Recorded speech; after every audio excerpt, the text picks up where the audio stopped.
पाऊस आता येणार आहे याची चाऊल दाखवणारी भाजी म्हणजे शेवळं. पाऊस येण्याच्या अगोदर अगदी सुरुवातीला अगदी रानावनात सापडणारी औषधी आणि जंगली भाजी म्हणायला हरकत नाही. बिनखताची आपोआप उगवणारी.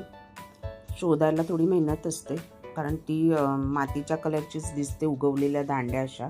त्याचे खूप व्हिडिओ आहेत यूट्यूबला, कशी ती शोधतात आणि आणतात ते. आता तिचं वरचं सगळं स्किन काढून टाकायची, साफ करायची एक पद्धत आहे, कारण ह्याला खूप खाज असते या भाजीला. आणि जो पिवळा जो हे दिसतोय ना तो घ्यायचा नाही, त्याला ती खाज असते.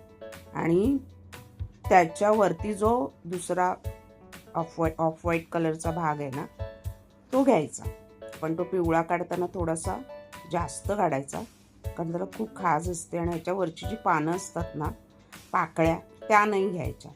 फुललेला पण नाही घ्यायचा. फुललेला म्हणजे फूल होतं त्याचं फुलल्यावर, तो सुद्धा नाही घ्यायचा.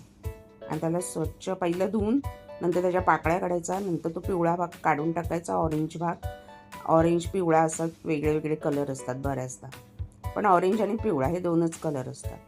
बारीक चिरून घ्यायचा आणि पाण्यामध्ये याला रात्रभर मी भिजत ठेवणार आहे, थोडासा कोकमाचा आगळ घालून.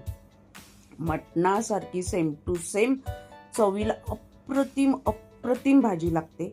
ह्याच्यात कोलंबी, सुकी मच्छी, सुकट घालून पण बनवली जाते.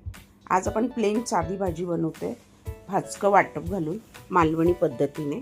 पहिली आपण शेवळं सगळी साफ करून घेऊया. कधी कधी लोक काय चूक करतात, वरची पानं पण घेतात भाजी जास्त झाली पाहिजे म्हणून, पण काही केलं तरी त्याची खाज काय जात नाही.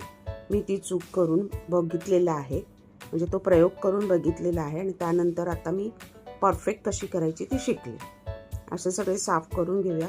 त्याच्यानंतर पाण्यामध्ये थोडंसं कोकमाचं आगळ घालायचं.